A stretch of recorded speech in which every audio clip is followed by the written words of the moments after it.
General Wakeruzzaman অতি সম্প্রতি একটি বক্তব্য দিয়েছেন এবং তার সেই বক্তব্যটি রীতিমতো ভাইরাল। গণমাধ্যম এবং সামাজিক মাধ্যমে বহু মানুষ দেখছেন এবং যে যার মতো করে বর্ণনা করছেন। এবং তার সেই বক্তব্যের সময় তার বডি ল্যাঙ্গুয়েজ, তারপর তার মুখভঙ্গি এবং তার শব্দচয়ন এবং একই সঙ্গে সেই বক্তব্যের মাধ্যমে তিনি যে বিষয়গুলো তুলে আনার চেষ্টা করেছেন, আমি আমার ক্ষুদ্র বুদ্ধি মতো সেই বিষয়গুলো খুব সংক্ষেপে আপনাদের সামনে তুলে ধরার চেষ্টা করব। আমি যতটুকু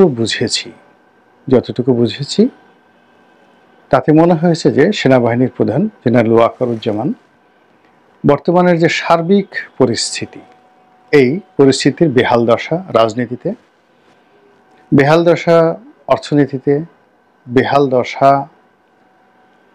সমাজের শৃঙ্খলায় এবং বিশৃঙ্খলায়, সব কিছু নিয়ে তিনি ত্যক্ত এবং বিরক্ত। ২ নম্বর হলো যে তিনি বারবার একটি কথা বলার চেষ্টা করছেন যে তার অন্য কোনো লোভ লালসা নেই, আকাঙ্ক্ষা নেই। এ কথার দ্বারা তিনি বোঝাতে চেষ্টা করেছেন যে অনেকেই আমরা এই সামাজিক মাধ্যমে বিভিন্ন সময় বলে আসছি যে সেনাবাহিনী ক্ষমতা নিয়ে নেবে, সেনাবাহিনী ক্ষমতায় আসবে, দেশের যে অবস্থা সেই অবস্থায় সেনাবাহিনীর ক্ষমতা গ্রহণ ছাড়া কোনো অবস্থাতেই এই পরিস্থিতির উন্নয়ন ঘটানো সম্ভব নয়। সম্ভবত এই সকল প্রচার প্রোপাগান্ডার বিপরীতে তিনি বলার চেষ্টা করেছেন যে তিনি ক্ষমতালোভী নন, তার কোনো আকাঙ্ক্ষা নেই, আগ্রহ নেই এবং এই ধরনের কোনো প্ল্যান নেই। এবং আমরা এই কথাটা বিশ্বাস করতে চাই, কারণ হলো তার যদি সেই ধরনের কোনো আগ্রহ থাকতো তাহলে ডক্টর মোহাম্মদ ইউনূসের পরিবর্তে তিনি সেই প্রধান সামরিক আইন প্রশাসক হিসাবে তিনি সেই সেনা শাসন দিতে পারতেন এবং ওই সময়টিতে সেনা শাসন যদি তিনি দিতেন সকল পক্ষকে তো মেনে নিত, এমনকি আওয়ামী লীগের যারা লোকজন তারাও খুশি হতেন, এমনকি সেনা শাসনের অধীন শেখ হাসিনা জেলে যেতেও স্বাচ্ছন্দ্য অনুভব করতেন। বিএনপিও এখন যে একটা অস্থিরতার মধ্যে পড়েছে, অস্বস্তির মধ্যে পড়েছে, তো তখন বিএনপি অনায়াসে 2 বছর 3 বছর সেনা শাসনের অধীনে তারা থাকতে তাদের আপত্তি জানাতেন না। আর জামাত তো সবার আগে সেই তাদের যে স্বাগতম আহলান ওয়া সাহলান এই ফুলের মাল্য নিয়ে সেনাপ্রধানের সেই অফিসে চলে যেত। তো যাই হোক, ডক্টর ইউনূসও খুশি হতেন।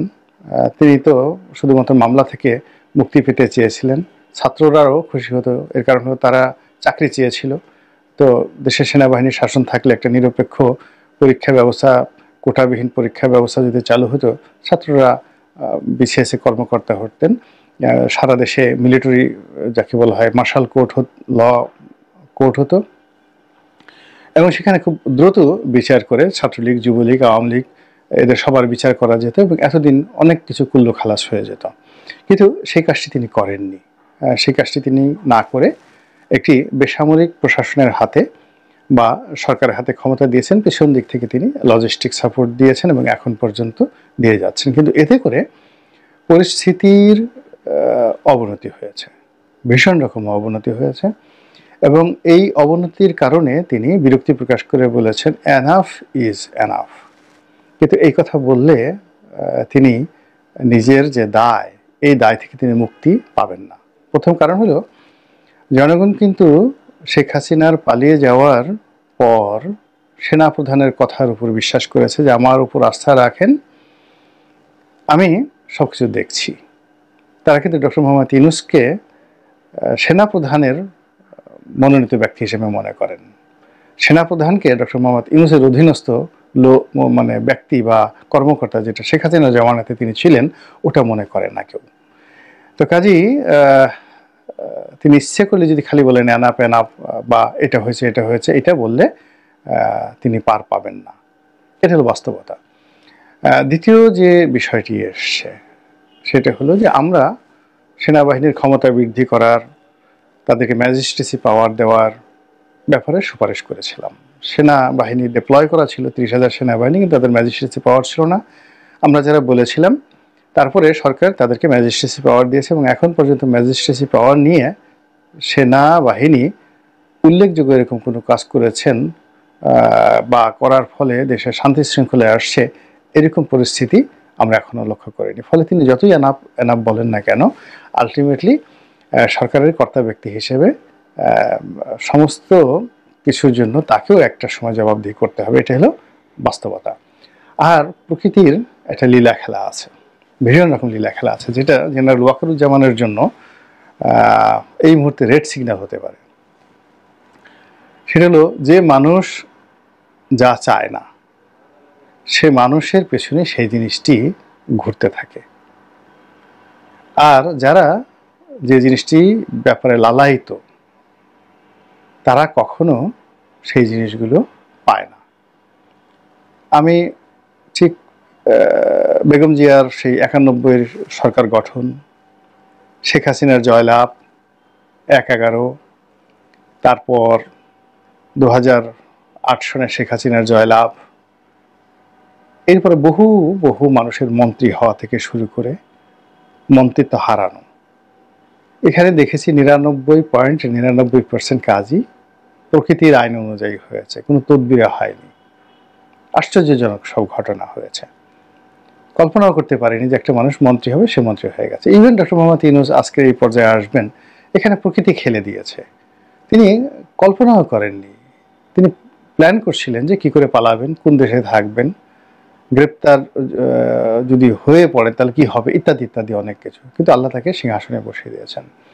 তো সেনা প্রধান যত বেশি ক্ষমতাকে অ্যাভয়েড করতে চাইবেন বা যতবার তিনি বলবেন আমি এটা চাই না ওটা চাই না, আলটিমেটলি ওই জিনিসগুলো প্রকৃতির নিয়মে তার পিছে পিছে ছুটবে, তার পিছে পিছে ছুটতে থাকবে। আপনি এই কথাটা লিখে রাখেন, এই যে আজকে বললাম এই কথাটা লিখে রাখেন, এবং এটাই প্রকৃতির নিয়ম। কিংবা আজকের যে সেনাবাহিনী প্রধান, তাকে তো মূলত এই কাজের জন্য শেখ হাসিনা নিয়োগ দেননি।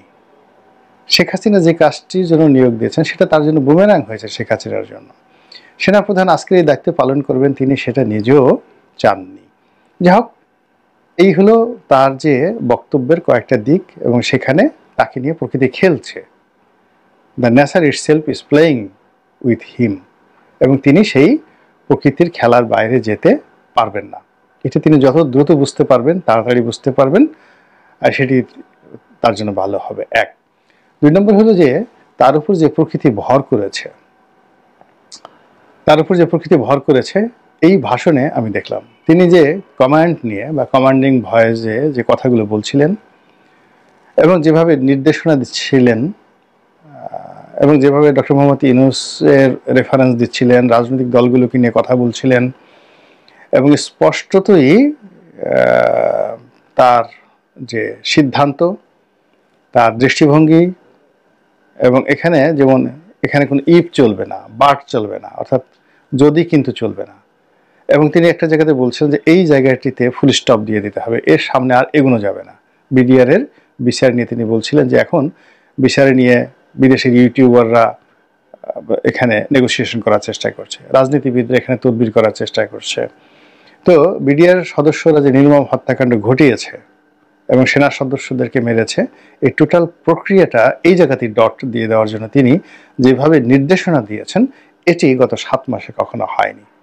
ফলে মনে হচ্ছে প্রকৃতি তাকে নিয়ে যে খেলছে, সেই খেলার যে জায়গাটি, সেই জায়গাটিতে তার কণ্ঠে, তার শব্দচয়নে, তার চাহনিতে, তার অঙ্গভঙ্গিতে এমন অনেক কিছু ঘটে গেছে এই ভাষণটিতে, যেটা তিনি হয়তো নিজেও কল্পনা করতে পারছেন না।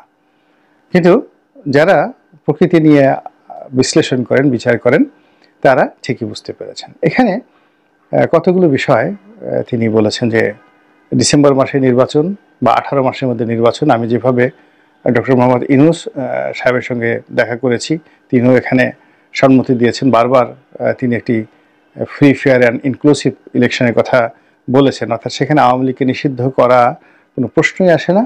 আর এখানে সকল রাজনৈতিক দলের যে অংশগ্রহণ, এটি তিনি চাচ্ছেন। এবং এর বাইরে তিনি যাবেন না, তার পক্ষে যাওয়া সম্ভব না। এই কথাগুলো তিনি স্পষ্টভাবে এর আগে কখনো এতটা দৃঢ়তার সঙ্গে বলেননি। বরং প্রথমবার যখন তিনি বলেছিলেন 18 মাসের মধ্যে নির্বাচন হতে পারে, তখন ডক্টর মোহাম্মদ ইউনূসের সরকারের অনেক কর্তা ব্যক্তি বিরূপ মন্তব্য করেছেন। অনেকে তো পারলে এটা নিয়ে সেনাবাহিনীর প্রধানের যে চাকরি থেকে তাকে বাদ দিয়ে দেন। কিন্তু আজকের যে বক্তব্য, সেই বক্তব্যে মনে হলো যে তিনি যে কমান্ডিং ভয়ে যে তার ডিজায়ারের কথা বলছেন, সেই ডিজায়ারের মধ্যে তিনি স্পষ্ট বলে দিয়েছেন যে পুরো রাষ্ট্রের সকল ব্যবস্থা ভেঙে পড়েছে। রাজনীতিবিদরা হানাহানি করছে, মারামারি করছে, এবং তারা যদি এভাবে করতে থাকে পুরো রাষ্ট্রের স্বাধীনতার সার্বভৌমত্ব ভেঙে পড়বে। আমার 30,000 সৈন্য মাঠে আছে, যেখানে পুলিশ 2.25 লক্ষ, সেখানে 30,000 সৈন্যবাহিনী কিছুই করতে পারবে না, তিনি স্পষ্টভাবে বলে দিয়েছেন। তো এই 30,000 সৈন্যবাহিনী এক গ্রুপ দায়িত্ব পালন করছে, তারা আবার নির্দিষ্ট দায়িত্ব পালন করে ক্যান্টনমেন্টে ফিরে আসছে, আবার অন্য গ্রুপ সেখানে যাচ্ছে। এই ঝামেলা কেন সেনাবাহিনী নিতে যাবে? এই ব্যাপারে তিনি তার যে বিরক্তি, তিনি কোনো রকম যাকে বলা হয় রাগ ঢাক না করে স্পষ্টতভাবেই রাজনৈতিক দলগুলোর প্রতি চ্যালেঞ্জ ছুড়ে দিয়েছেন। এবং এখানে নির্বাচন নিয়ে, রাজনৈতিক দলগুলোর মারামারি হানাহানি নিয়ে, আইন শৃঙ্খলা নিয়ে তিনি যে একেবারে অকপটে অনেক কথাগুলো বলেছেন।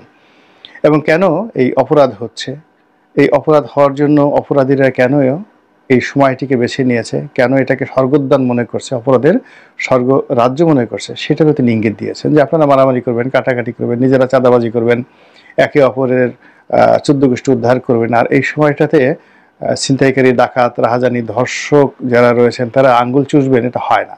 আইনের ভাষা এটা বলে না, অপরাধ বিজ্ঞানের ভাষা এটা বলে না। সেই কথা তিনি স্পষ্টভাবে বলে দিয়েছেন। এবং স্পষ্টতই এই সময়টাতে বাংলাদেশের বিভিন্ন যে সকল আন্ডারওয়ার্ল্ডের কর্মকাণ্ড চলছে, সামাজিক মাধ্যম, গণমাধ্যম, তারপর বিদেশি চক্র, দেশি চক্র, রাজনৈতিক চক্র, অচক্র, কুচক্র, বিভিন্ন বুদ্ধিজীবী, তথাকথিত বুদ্ধিজীবী, তারপরে যাকে বলা হয় বিভিন্ন ধর্মের নাম ব্যবহারকারী, বিভিন্ন ধর্মীয় বক্তা, ভণ্ড পীর, সবাই যার যার অবস্থা থেকে যে যেভাবে পারছে, ওয়াজ হোক, বক্তব্য হোক, গান হোক, বাজনা হোক, বিশৃঙ্খলা তৈরি করে ফেলেছে।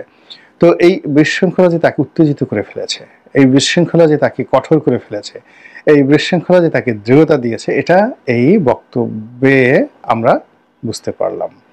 এবং তিনি যে সতর্কবার্তা দিয়েছেন, আমার ক্ষুদ্র অভিজ্ঞতা নিয়ে আমি বলতে পারি তার সেই সতর্কবাণী কেউ শুনবেন না।